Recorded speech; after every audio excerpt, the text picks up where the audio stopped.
Tonight, I can report to the American people and to the world that the United States has conducted an operation that killed Osama bin Laden. Where we continue to follow the capture and killing of Osama bin Laden now. Those are just some of the scenes overnight as thousands of Americans gathered in celebration of Osama bin Laden's death.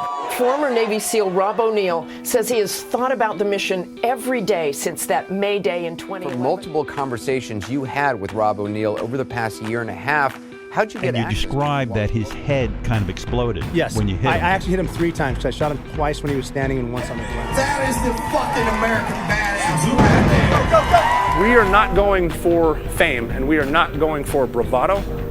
We are going for the single mom who dropped her kids off at elementary school on a Tuesday morning, and then 45 minutes later she jumped to her death out of a skyscraper. If you need help, hang up and then dial your operator.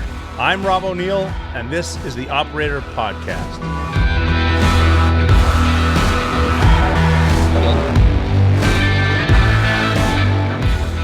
So it is episode 68 of the Operator Podcast. I'm your host, former Navy SEAL Robert J. O'Neill. Tuesday, Halloween. Happy Halloween, everybody. What a wonderful time. I was talking to my wife, Jessica, and she said some of the most fun she had on Halloween was in college. I guess she was saying something like the college Halloween parties start on Thursday. And so obviously today is Tuesday, which is Halloween actual, if you will, but they start on Thursday, and as poor college students, I guess, the students go out and buy different things to wear, and you start off slow. You get into, I guess, your good stuff. I don't know what that means. Girls dress up differently than guys on Halloween. I think Halloween for the party goers, if you will, is Saturday night before Halloween. I think even if it's on a Thursday, you still celebrate Saturday night. But I guess the Thursday prior to the Halloween, you start off slow and you gradually build it up, as opposed to the way I used to run during like base tours and physical training, PT, if you will, at SEAL Team 2. I would start off slow and then gradually taper off. When I would work out and run, kind of like now too, I don't run for speed, but I run for accuracy. I want to end up exactly where I started. But she said like a Thursday night in college, one day Jessica said she dressed as a skunk, which is pretty easy. I guess you get a white boa, like one of those scarves, wear a black workout suit and put the shit down in the back of your thing, and then you're a skunk. And you go out, whatever. Hot girls get free drinks, whatever that is. Then Friday night she was up in Boston, so you wear your jersey like I'm Kevin McHale for Friday. Then Saturday comes up, and then Sunday, whatever, football Sunday. But today is Halloween, and we're going to get into that. I have a few T-shirts I've been dying to wear. I ordered some T-shirts online last year, and they got here in November. So I saved them up. They've been sitting in my closet and or chest of drawers until today. So I'm going to try to break all my stuff out there. It is fun, though. I enjoy the trick-or-treaters. I enjoy you know what we're going to do is talk about some of the favorites, because every season it seems like there are favorite movies, favorite meals, stuff like that. When do you stop? When do you take down the Halloween decorations and put up Thanksgiving, or do you skip that and go right to Christmas? I know Christmas is right around the corner. Big money for companies, but a lot of fun for everybody. When do you take them down? What movies do you watch, and what is a Halloween movie? What is a Thanksgiving movie? What is a Christmas movie? Like, people argue that Full Metal Jacket is not a Christmas movie. I think it could be. I think if anything is, if it associates that holiday, it could be that type of movie. So we'll get into some Halloween movies, and I don't think necessarily horror movies make a Halloween movie. They're scary movies, but family movies, stuff that's fun to watch. I'm a big believer that it's okay to be afraid, because fear makes you think more clearly. And fear makes you do stuff. Fight or flight type stuff, but you can hear everything in your house when you watch scary movies. I don't necessarily think horror movies per se are Halloween, but some good scary ones are awesome. The Halloween series. I think there's the original Halloween movie with the Scream Queen, Jamie Lee Curtis. Still a big fan of her. Loved her in the Halloween movies. Really liked her in Trading Places. Guys, you know what I'm talking about.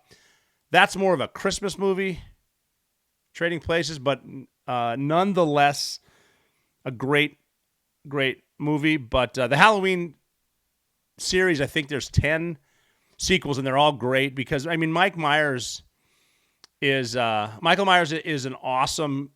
He's not even a bad guy, though. I mean, he's demonic, and he kills people with a knife and various ways, but you kind of dig him. You're obviously on Jamie Lee Curtis' side, but Mike Myers is just fun to watch. He never goes away. And like even one of the most recent ones when I guess they captured him allegedly and he's at that prison. If you haven't seen it, I don't want to ruin it, but they show him from behind without the mask on. They seem to kill him in every episode, but he comes back. So the Halloween stuff is great. Huge fan of The Exorcist, the original.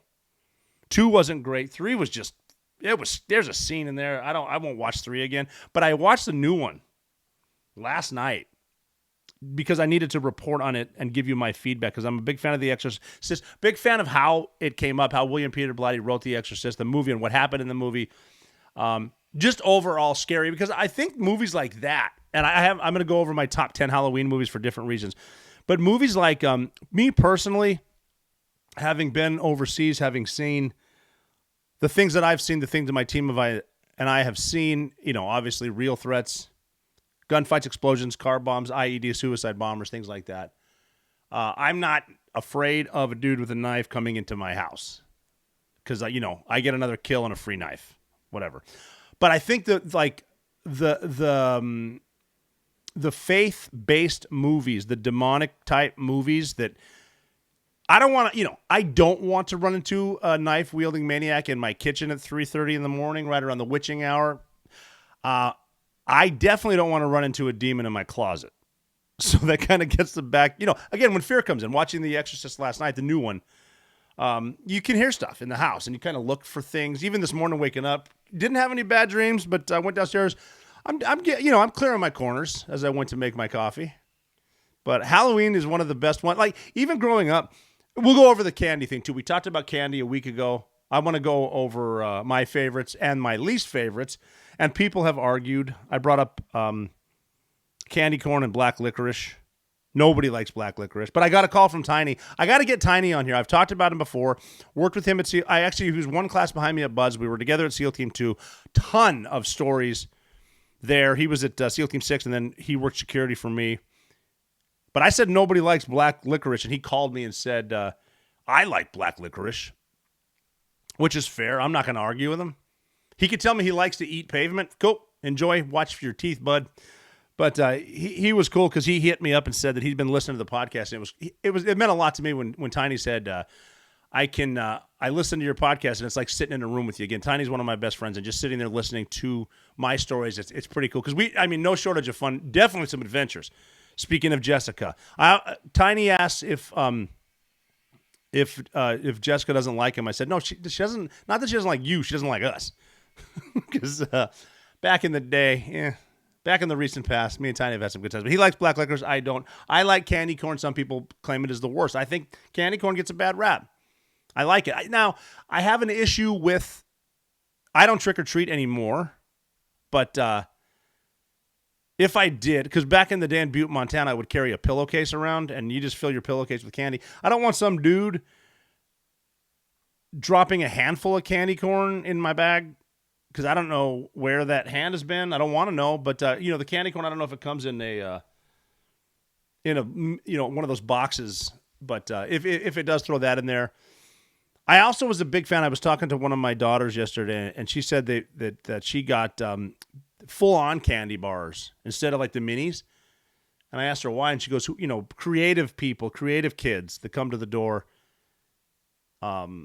they get, if they're really creative, they get a candy bar. I remember being a kid, man, you get a candy bar, the full-on, you're having a good night. So talk about movies, talk about candy, talk about Halloween, maybe some of the traditions, I don't know, what people do, it's a blast.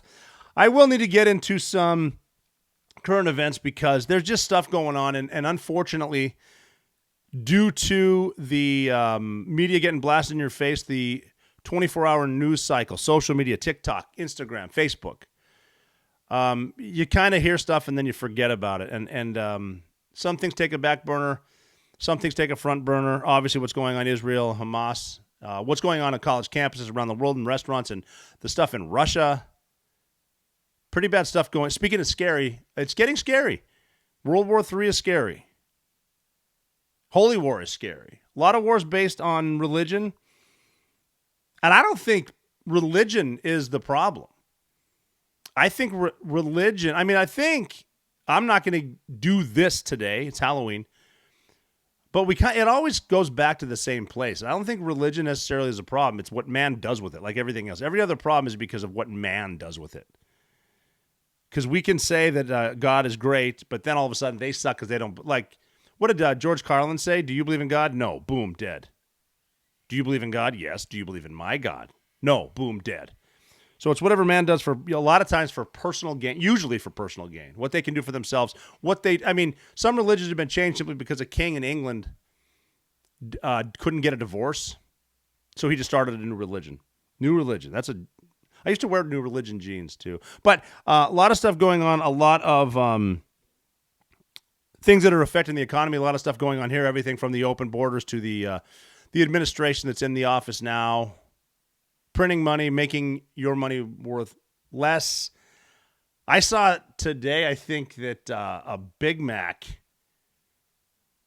it might have been in Times Square, somewhere around. Well, McDonald's, I guess, was reporting its profits, and they're making more money than they thought, and that has something to do with the fact that a Big Mac in some places costs like $19. Like they still call it a value meal. They still call it a value meal. That value meal for a Big Mac, medium drink, medium fries, is like $19.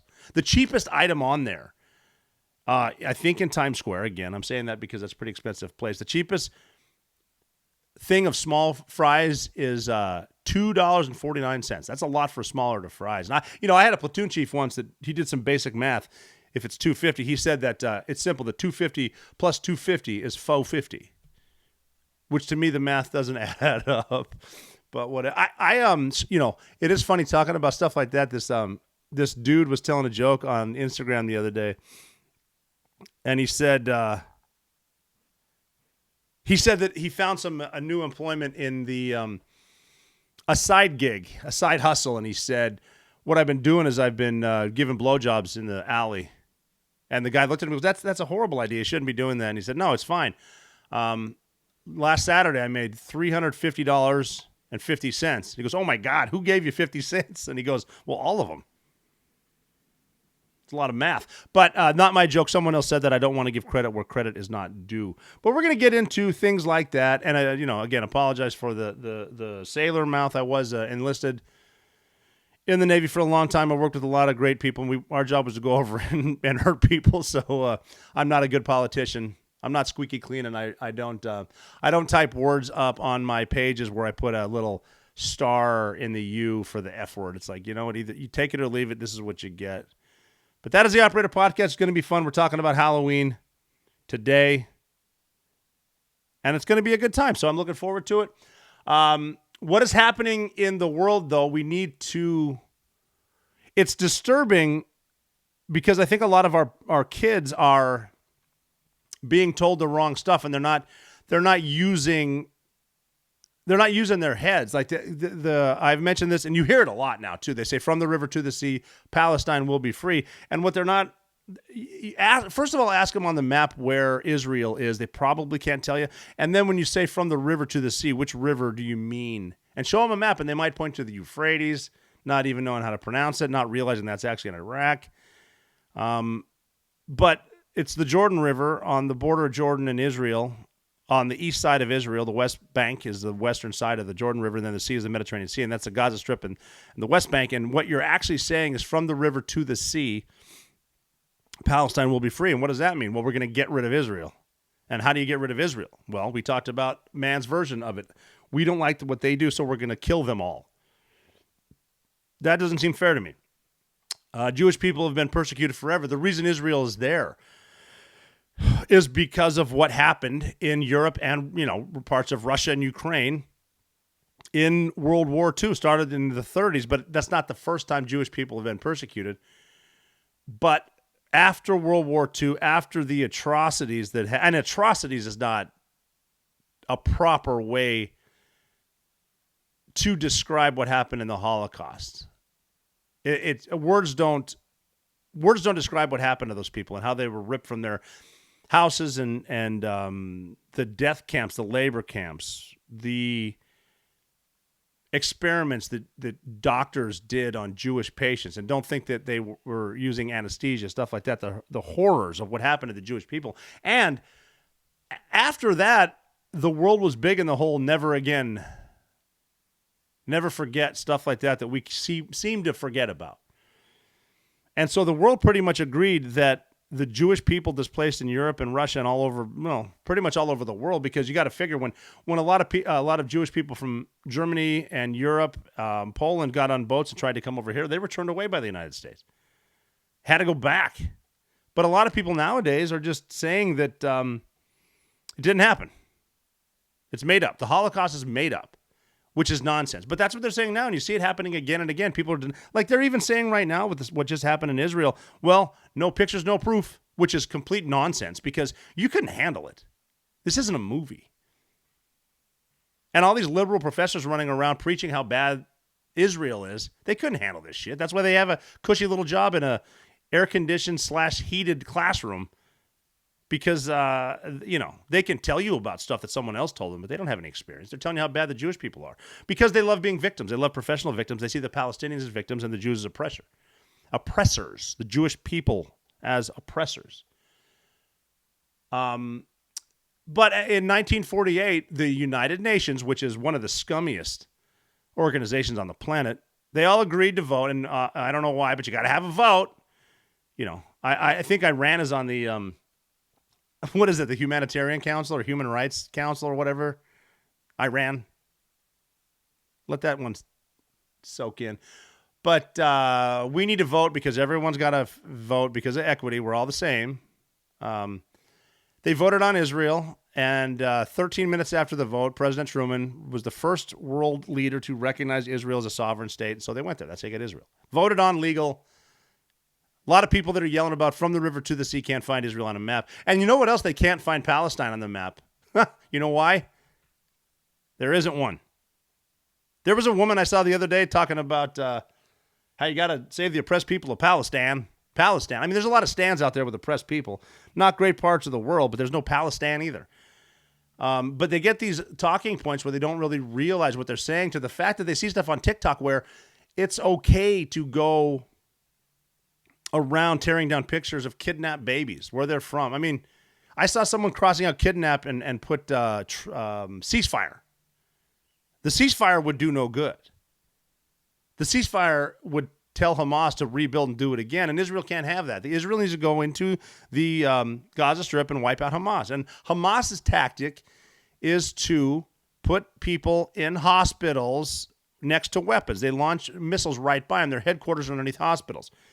Because they know Israel drops leaflets, by the way, about 48 hours out saying you need to leave because we're coming in to get Hamas, because Hamas's MO is to keep civilians in front of it. Hamas took hostages. They are holding hostages, and the left is not even batting an eye on that.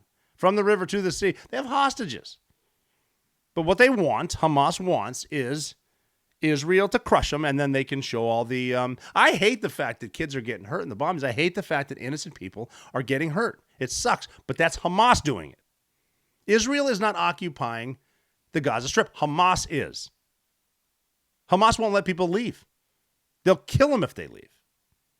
They want the destruction so they can play on your emotions, and they know that all these softies that have, lived under a blanket of freedom, not realizing who the bad guys are, will start screaming on them and making TikTok dances about them, saying how bad Israel is. It's horrible.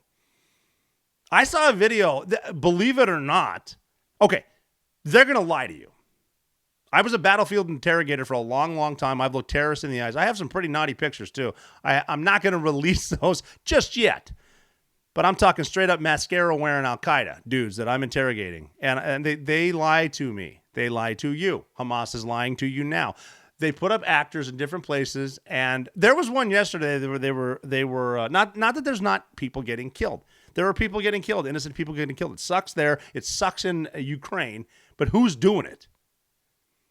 They were filmed. Like I've seen the same guy, the same actor that was as those savages were rolling through, massacring people, torturing people, raping people, putting babies in ovens, making parents watch, tying sisters together, burning them alive. There's a picture of a closet with bullet hole. The doors are open, bullet holes in the back, blood everywhere. Because 2 little girls tried to hide in there. What do you think happened in there? Resistance? So there's a dude on whatever platform, and he's rolling around yelling, Allahu Akbar, which is not God is great, by the way. It's God is greater than your God. My God is greater than your God. What did I say at the beginning? Boom, dead. God is great. But the God I believe in is not greater than your God. It's probably the same damn God, and he's frustrated too. God is frustrated, right? Maybe not, though, because God is infallible. We're not going to get into a big religious debate here. But same guy, Allahu Akbar. Then the same guy, same beard, same ugly-ass teeth, screaming that they were getting bombed. Then the same dude doing something like, and then I saw one, too. They have these people laid out underneath white sheets, and they're saying, look at the hundreds of people that were killed in the Israeli airstrike. As they're filming, one of the actors forgot that his ass itches, and you can see him itching his ass. That dude ain't dead. Someone give him CPR. He seems to be awake. He's itching his ass. But whatever, I don't know why these leftists, these Marxists that love chaos, they love chaos. And they know that having these, if they can win over the kids, the younger generation that supports, they say Palestine and the Palestinians are supporting Hamas. If they can do that, then they can keep chaos reigning. Hamas doesn't like you. Al-Qaeda doesn't like you, and ISIS doesn't. Have you seen the videos of what they do to people? They would do that to you. I wouldn't do that to you. And you might be mad at me for saying some stuff, but I'm not doing that to you, and I fought these people. But they're saying it not realizing what they're saying. The sad truth is they're coming here. They're already here.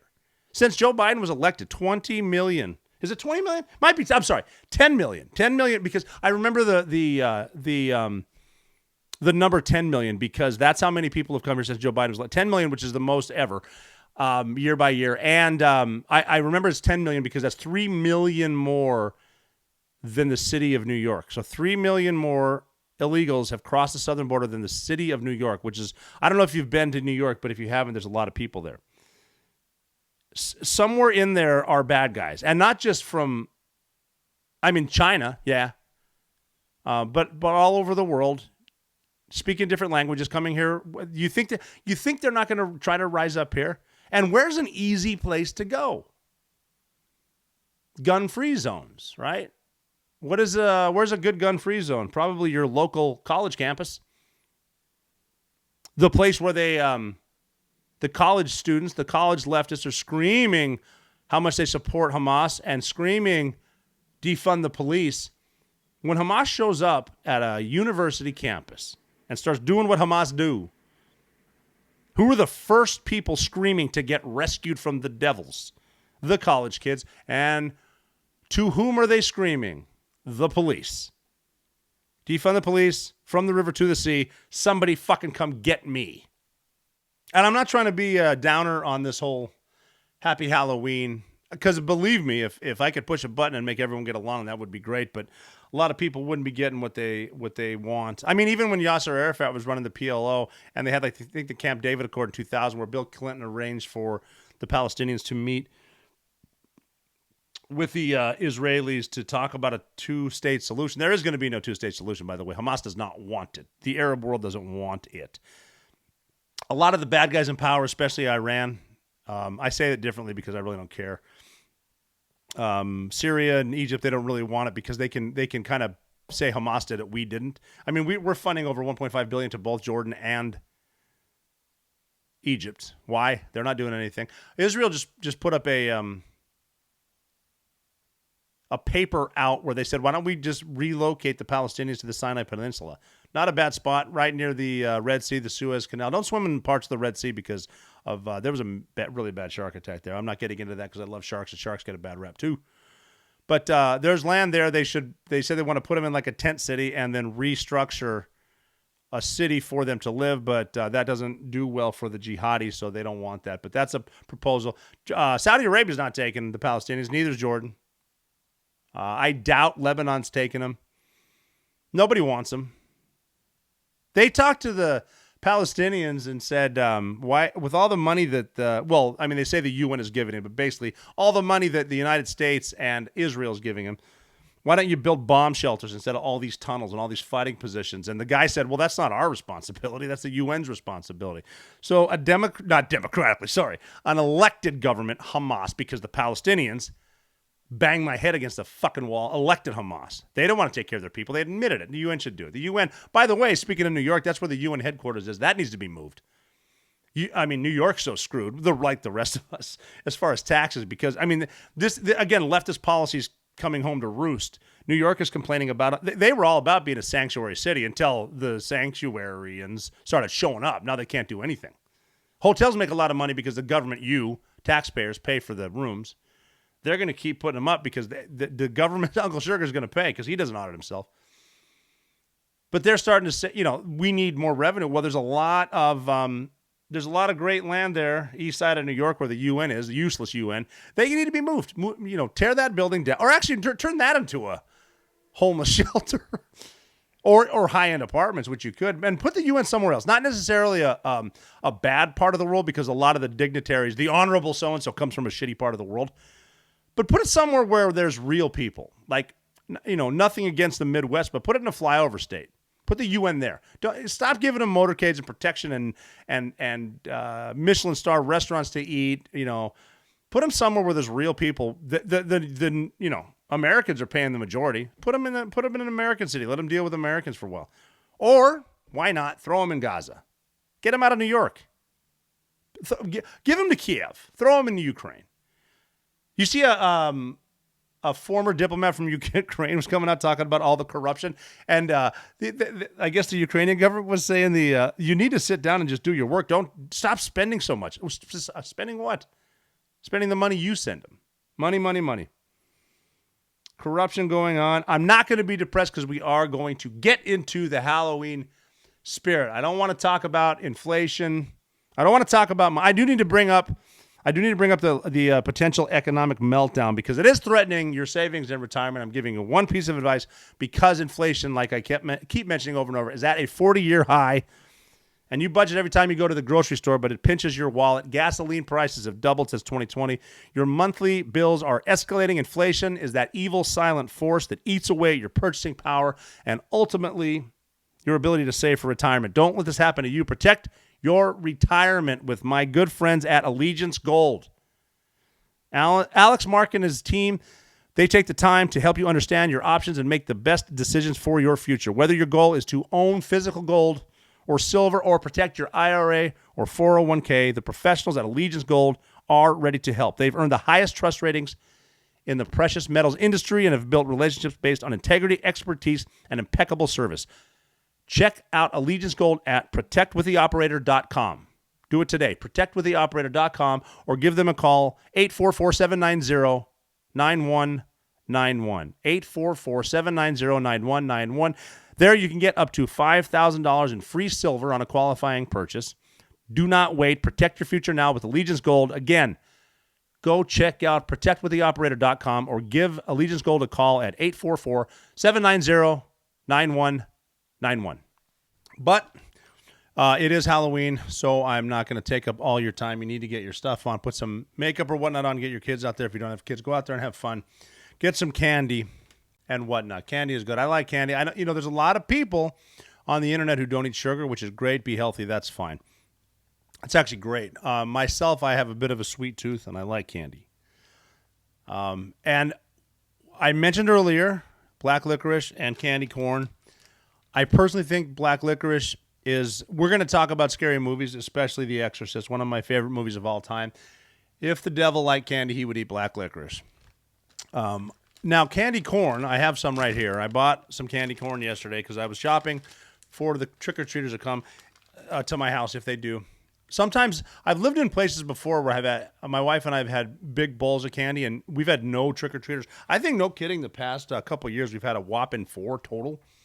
So we ended up sitting around watching our favorite movies, eating candy. But candy corn, yummy.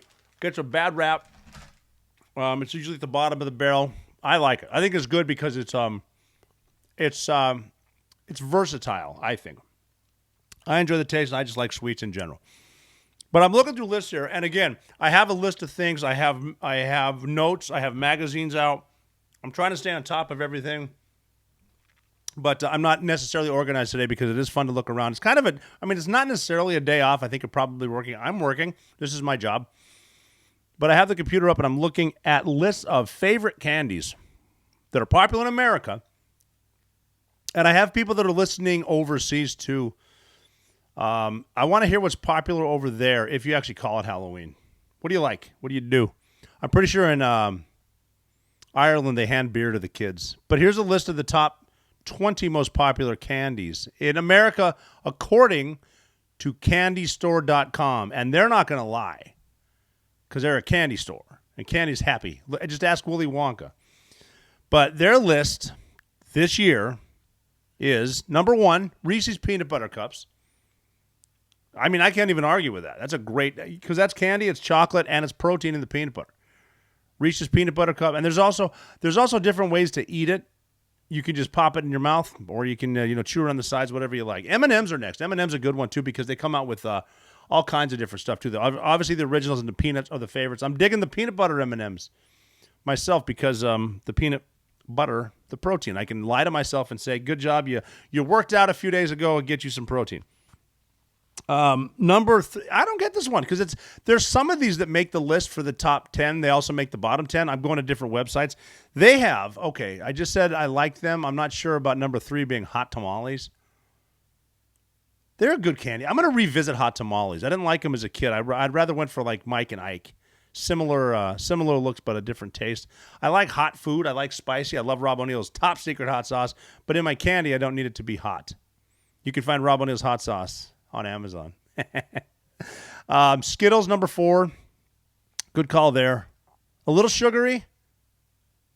And I saw someone in a movie we watched the other day where they were putting Skittles in the popcorn. They were calling it movie salad. I think M&M's and popcorn is a better way to go if you're going to do that. I personally like popcorn by itself, a little extra butter and salt.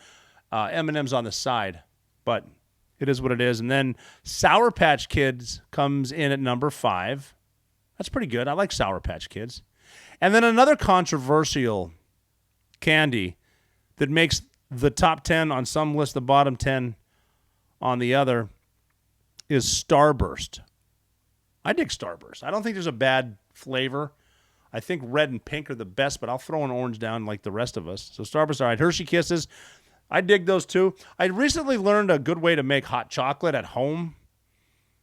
With you put in the you put in the chocolate like a little smoothie blender, the electric blender, like a Ninja. Throw in the chocolate, throw in some regular milk, whole milk, and then hot water. Blend that up. But I use Hershey Kisses for that. Also, Hershey Kisses again are good to dip in peanut butter. Hershey Kisses are good. Look at this, number 8. I didn't see this. Candy corn. Say some shit. Number 9, Hershey's mini bars. Hershey's really making a run at this. Number 9. And then 10, I think my number 1, but it's 10, is Snickers. Snickers is good. I've mentioned nougat and how I love it. Snickers. I don't think you're going to piss anyone off by giving them Snickers. You know, when I was young, I was still living up at 601 West Diamond in Butte, Montana, which means I was just going into 5th grade. I would heat up a Snickers in the brand new invention called a microwave and eat it with a fork. That is weird. Here's the top, not even top 10. I got a list of the worst.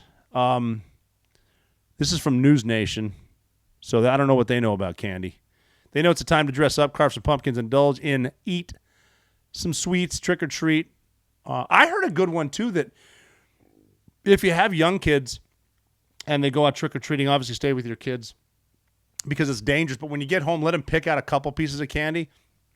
And then talk about the what do they call it, the Easter witch or something like that. She comes that night. I might tone it down to the Easter angel, but you have her put that candy. Have he or she, your boy or girl, put your candy outside, close the door, have the kid go to sleep, and then you replace it with a toy they like in like a Halloween bucket. So the next day they don't have all the sweets, but they have a new treat. That's kind of cool, a new toy to play with. And then obviously keep the candy or do what I do, just eat it all yourself.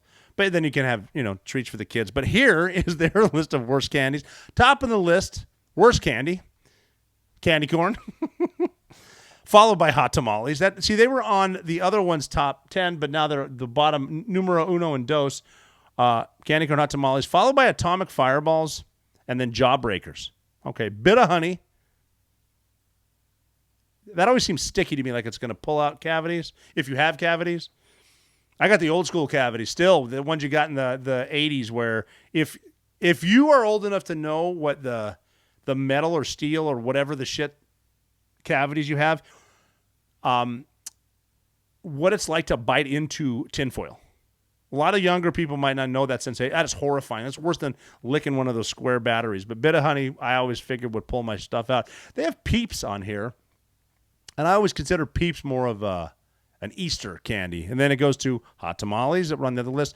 Those Brock's pumpkin candies, I never cared for those. It's like a large candy corn. I'm assuming that's just I like candy corn, but Brock's a little bit much. And then it goes into Almond Joy, and then Dots, Red Hots, Cadbury cream egg. I don't think can you even get those at Halloween? That's we're talking Easter here. I'm looking at this. Yeah, the worst Halloween candies they're saying. And then Mentos, bad candy, great commercials. Tootsie Rolls, I enjoy too. They're a little sticky. I like Tootsie Rolls. Then jelly beans. They make weird jelly beans too. I've seen like foot. They don't make butt, do they? And then Double Bubble.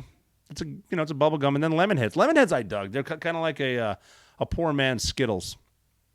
But that's the candy list. And then obviously the big candy bars are for the people that go out of their way. Now, before we break, let's get into movies. I was talking at the beginning about Halloween movies, and I don't think you need to I'm going to do top 11. Because I'm putting all 11, is it 11 Halloween movies? They're all going to number one. So however many they made, I make it a habit of going to see. I like a good one of those cinema draft house places where you get like milkshakes and food and stuff and you eat the whole time and you got your friends next to you screaming. That's fun. But so Halloween, you can't go wrong for a good Halloween movie. I mean, it's the proof's in the pudding right there.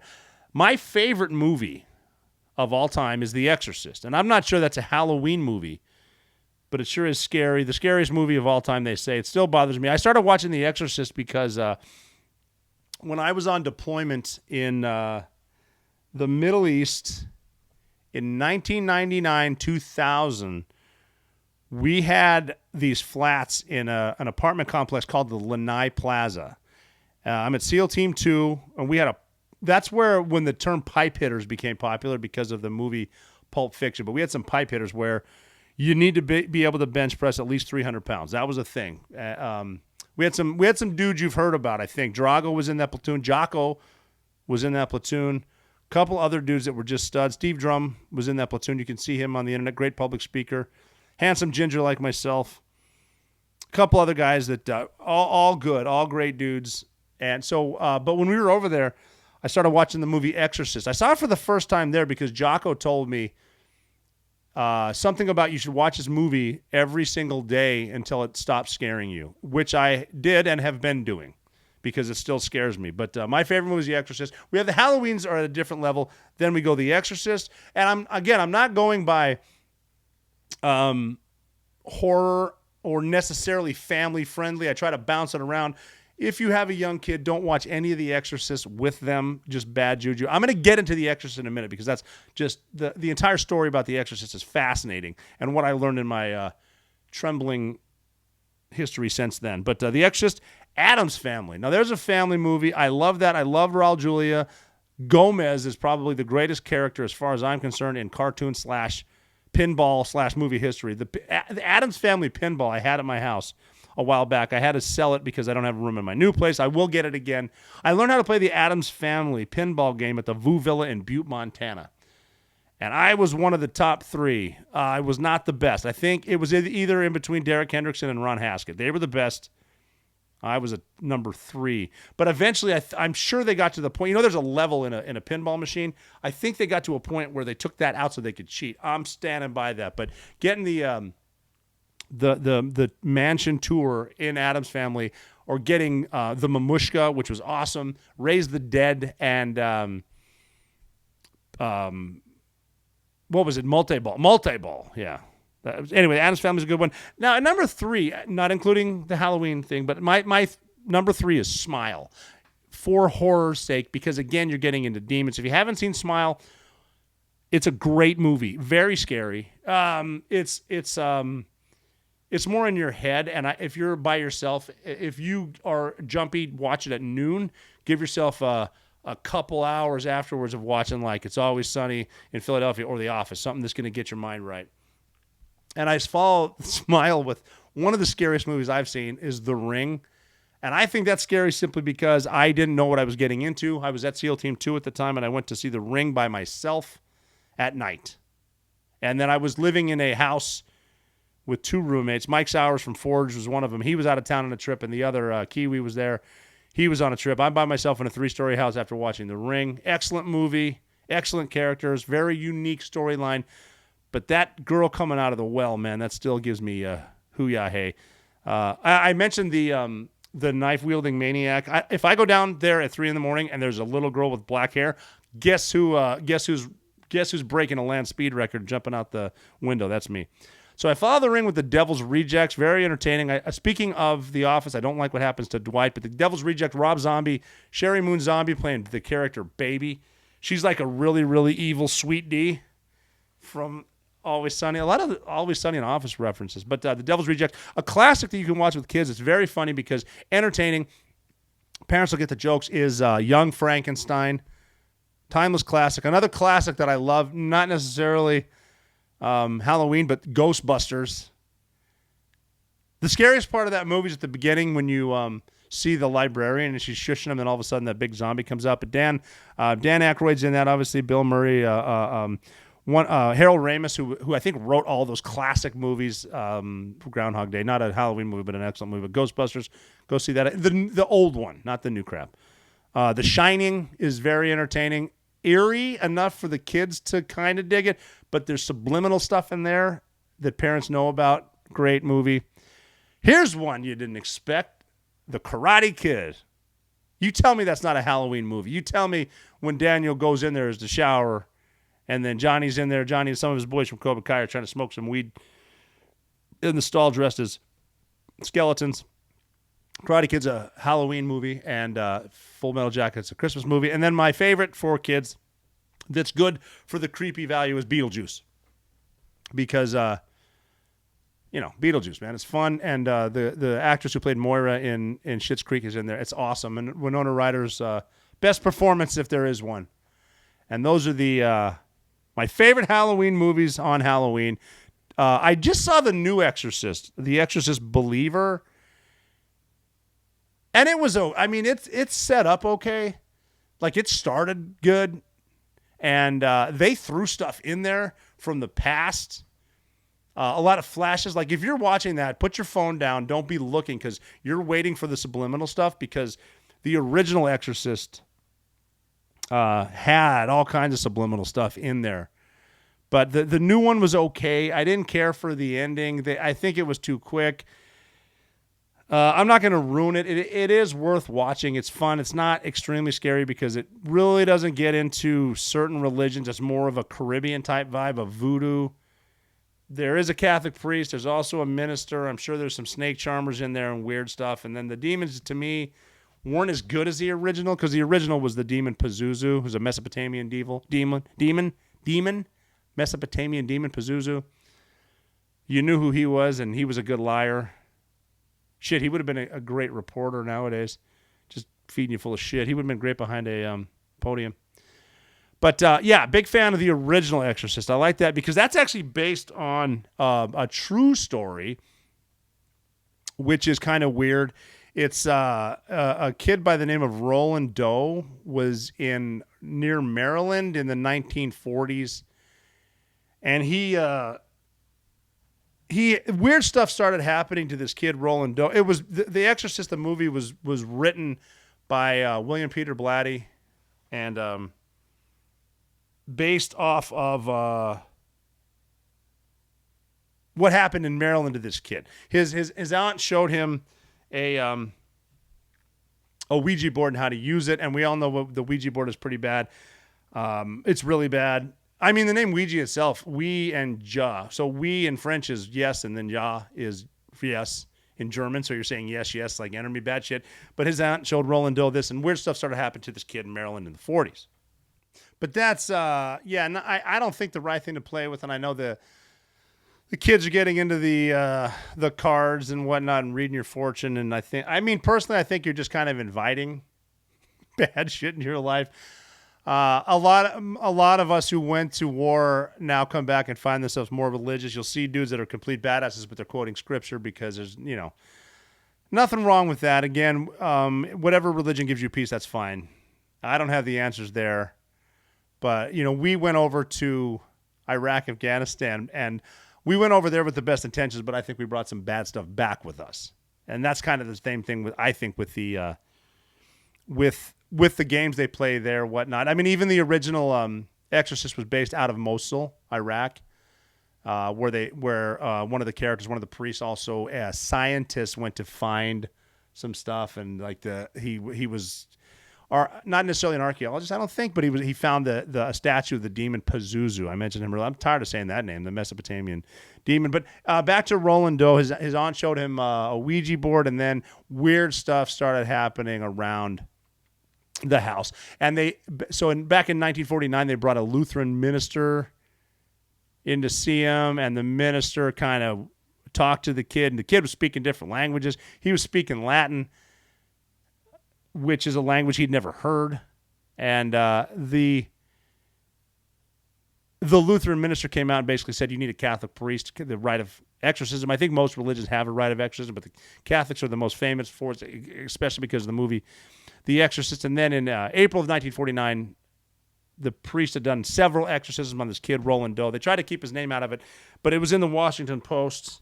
It was a very famous story. Obviously, I said William Peter Blatty did write a book about it. But there was the bishop that performed the exorcism on this kid kept a diary, and he said at the very, very end, this kid was speaking voices and stuff's rattling, and I'm not necessarily sure there was an levitation like there was with the character Reagan in The Exorcist, but all of a sudden a voice from the kid, a man's voice, came out of the kid's mouth, and the quote from his journal, his diary was, Satan, Satan, I am Saint Michael, and I command you, Satan, and the other evil spirits to leave the body in the name of Dominus immediately, now, now, now.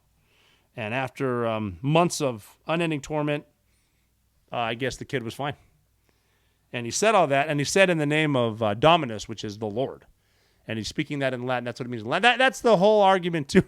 Have you heard? I was raised Catholic, never really understood why we were doing what or what we said, but I did know. I'm learning now because I wasn't really taught, so I'm teaching myself. The big argument you've probably seen on the internet and whatnot is when you say the Lord be with you, and the response used to be, and also with you, but now they changed it to, and with your spirit, because somewhere in the Latin translation, I think it actually means with you and with your spirits, and also with you, things like that. But the original is Dominus vobiscum, which means the Lord be with you. So when he said, this is St. Michael, commands you to leave in the name of Dominus, saying in the name of the Lord. By the way, in Latin, it's et cum spiritu tuo, which is and with you and with your spirit. So that's a little behind that. But then William Peter Blatty wrote The Exorcist, and then William Friedkin wanted to turn that into a movie, which is The Exorcist.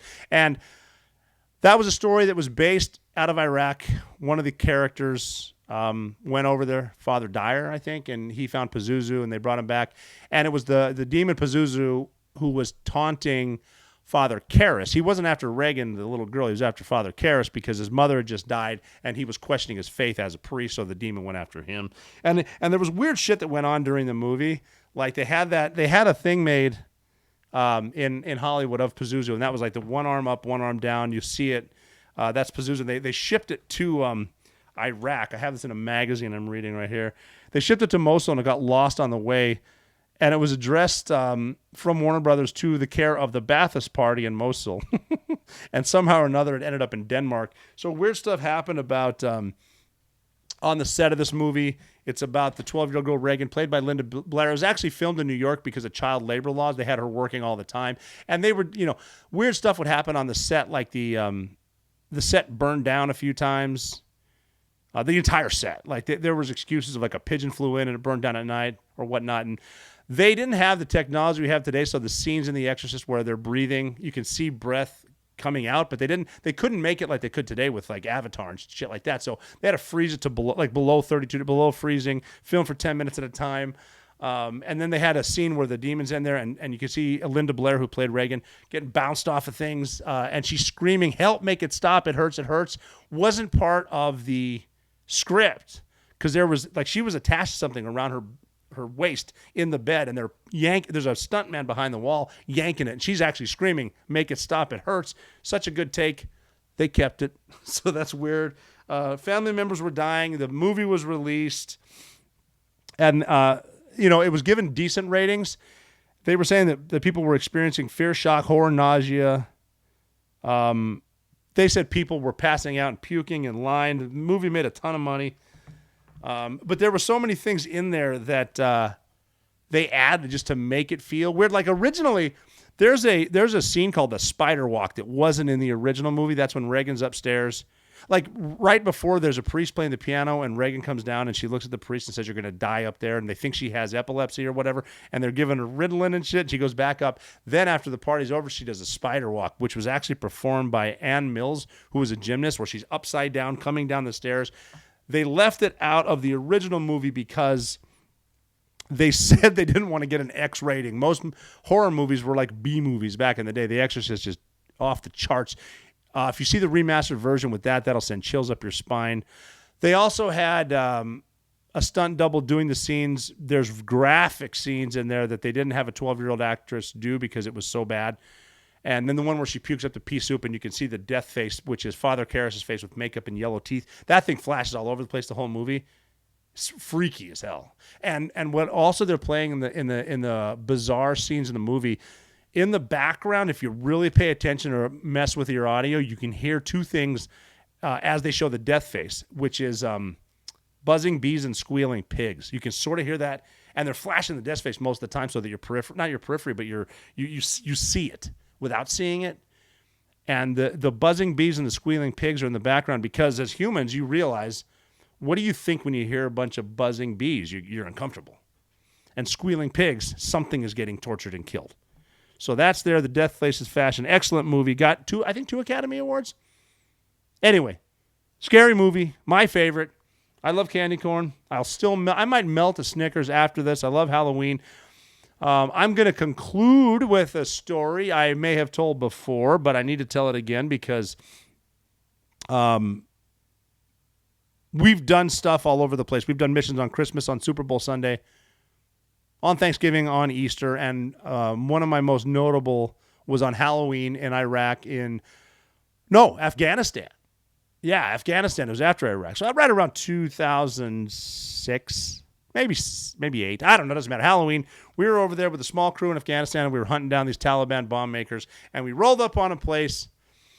I was with my buddy Lance Vaccaro, who, God rest his soul, was no longer with us.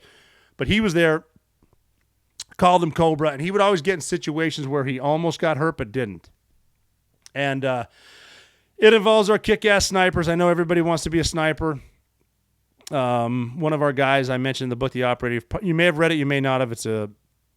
I'll get you a copy of The Operator 2 signed with whatever you want at RJO Apparel, or go to at Mikuya on Instagram, or just follow at The Operator Podcast on Instagram because the ad Mikuya is a little bit restricted.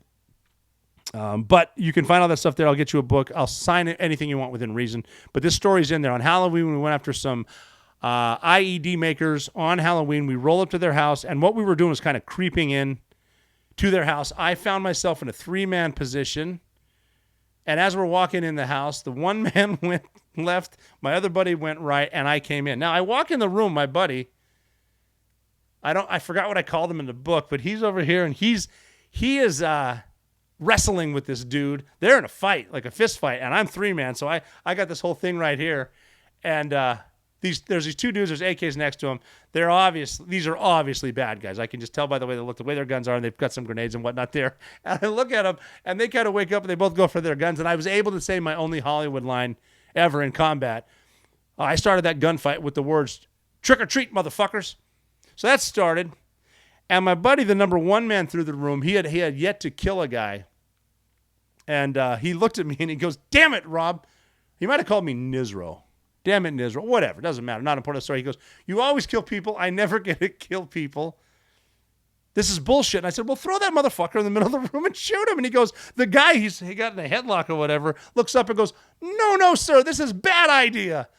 And me and my boy both look at him and kind of go, "Who the fuck's talking to you?" Obviously, we didn't do that. But we were able to, I was a battlefield interrogator. I did talk to that guy later, and because of what happened to his friends, he told us where some other friends were. But the thing about Lance, which is crazy, because weird shit happens in combat. And a lot of times with Lance, who we called Cobra. I came outside, I'm looking, and all of a sudden, Lance got attacked by a local dog. They hate dogs, but they have dogs everywhere. Like when you're first walking to houses at night on Halloween or onto a target, you start hearing dogs the whole way in, and they're barking and barking, and you're wondering why no one's waking up. Well, it's because the dogs are always barking, so you get used to it. Anyway, one of these stray dogs, he latches on to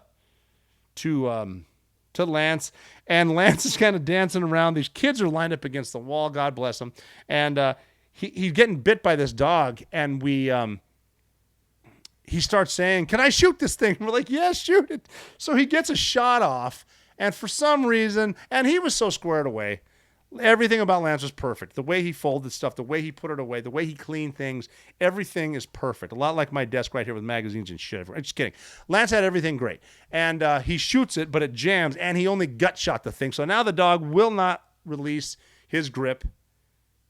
And he's yelping through his teeth. "How you can do that?" And Lance is trying to whatever, and our sniper's up top, and you hear him just go, "Oh, for fuck's sake." Boom. So he blasts the dog off. The kids are screaming. Happy Halloween. So that was a Halloween story, not the most pleasant. And I also mentioned a movie that's not the most pleasant. But get some, if you get some good candy, hand it out. Don't hand out the bullshit. I'd recommend stay away from candy corn. Leave it for me. Don't give out black licorice, and you're never out of the fight.